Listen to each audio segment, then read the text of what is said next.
Tregua comercial de 90 días entre Estados Unidos y China. ¿Quién gana? ¿Quién pierde? Veámoslo.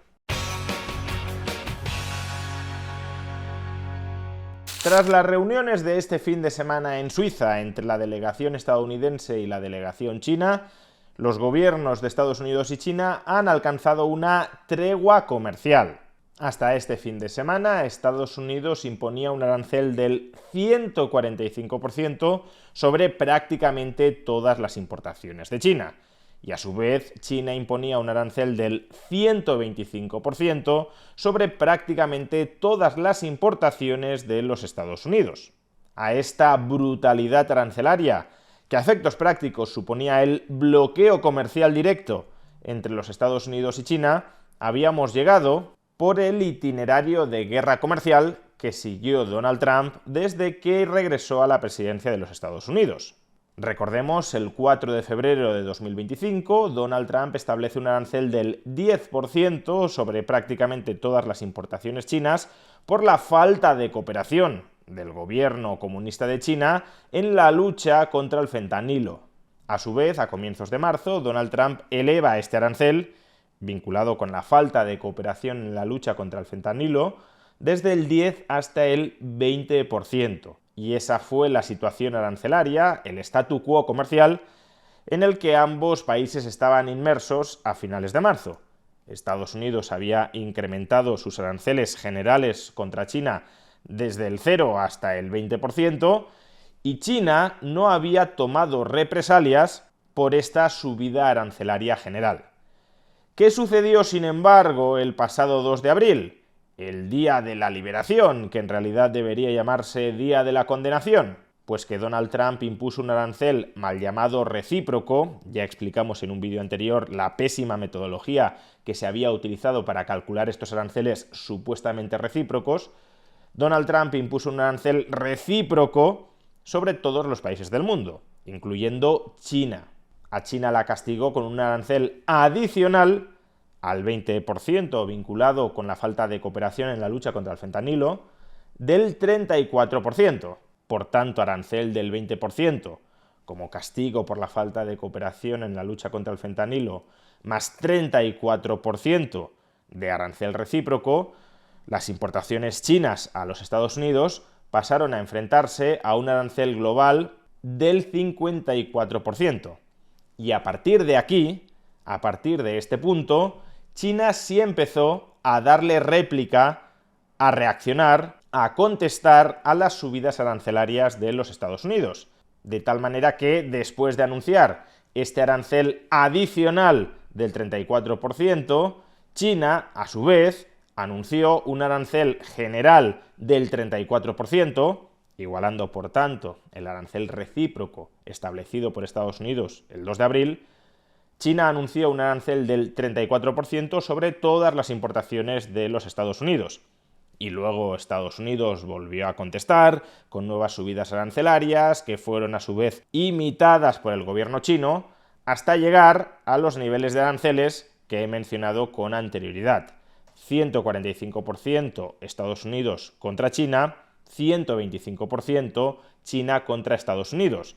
¿A qué se debe esa diferencia de 20 puntos? Pues como digo, a los aranceles vinculados a la falta de cooperación de China, o eso dice Trump, en la lucha contra el fentanilo, sobre los que China en ningún momento anunció ningún tipo de represalias o de imitación. Digamos que China toleró que Estados Unidos estableciera esos aranceles generales sin que China reaccionara por su parte. Sea como fuere, a esos altísimos niveles arancelarios, 145% por un lado y 125% por el otro, es evidente, como decía antes, que no podía haber comercio directo entre ambas superpotencias mundiales.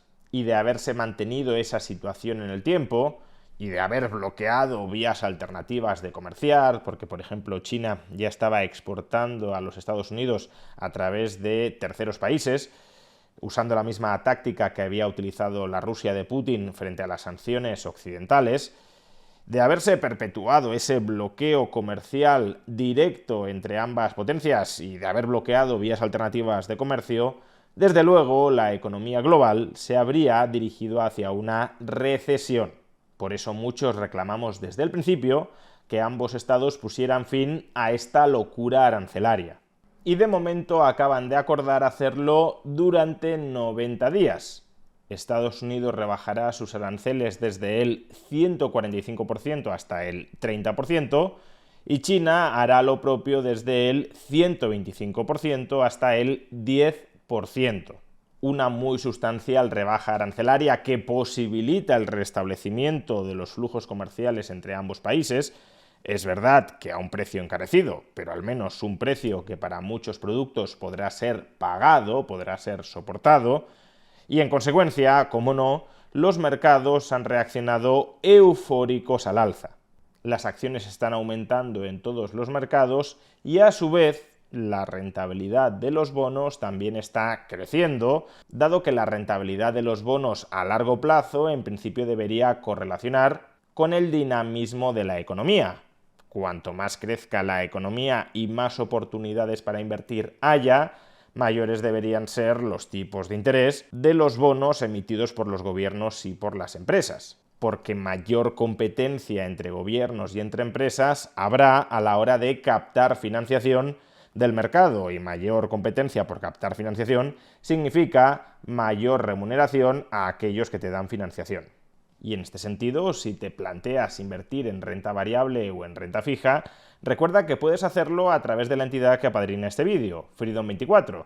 Freedom24 es una plataforma regulada que pone a vuestra disposición un broker con una amplísima variedad de activos de renta variable o de renta fija en los que poder invertir. Entre ellos, por cierto, ETFs de bonos corporativos, es decir, un fondo cotizado que invierte en deuda emitida por empresas estadounidenses o empresas europeas, y que ahora mismo están abonando intereses de alrededor del 6% en euros para los ETFs que invierten en bonos corporativos europeos y del 7% en dólares para los ETFs que invierten en bonos corporativos estadounidenses. Si quieres obtener más información sobre Freedom24, sobre su broker y también sobre la selección de ETFs de renta fija corporativa que la propia Freedom24 pone a vuestra disposición, puedes obtener esa información antes de tomar una decisión de inversión en el enlace que aparece en la caja de descripción de este vídeo o en el comentario destacado.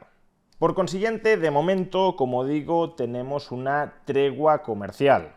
¿Y quién ha salido ganando y quién ha salido perdiendo de esta tregua comercial?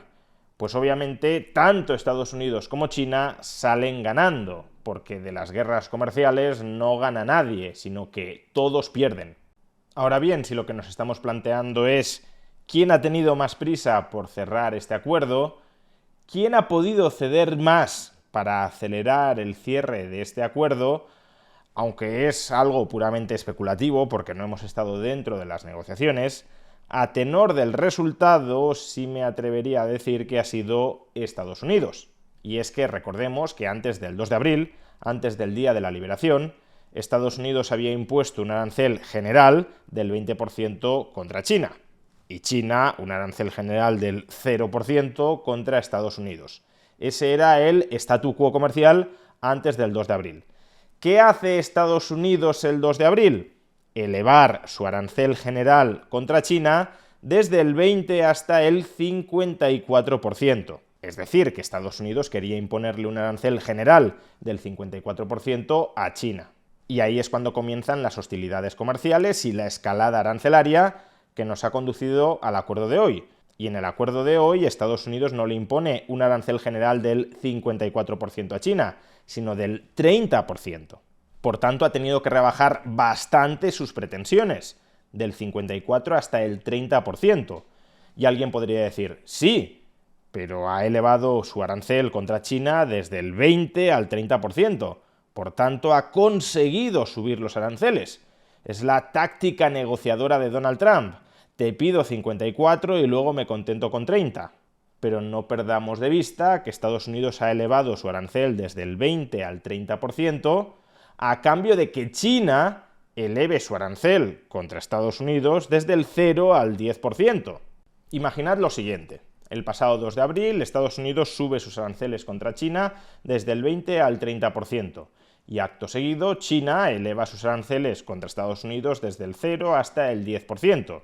Donald Trump había dicho que respondería a toda subida arancelaria que China adoptara en represalia contra Estados Unidos. Pues bien, lo que habríamos esperado todos después de esta subida arancelaria de China contra Estados Unidos es que a su vez Estados Unidos volviera a subir sus aranceles contra China.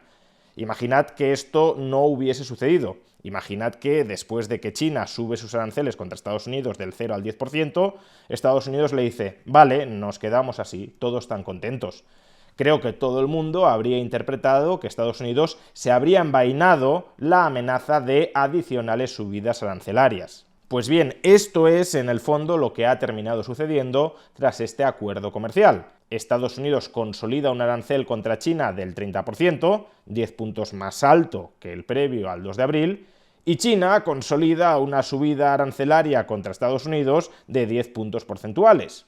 Y China consolida unos aranceles contra Estados Unidos del 10%, 10 puntos porcentuales superiores a los previos al 2 de abril. De momento, por cierto, no tenemos más libre comercio, sino menos libre comercio que antes del 2 de abril, aunque bastante más que el que teníamos cuando los aranceles llegaron al 145% y al 125%.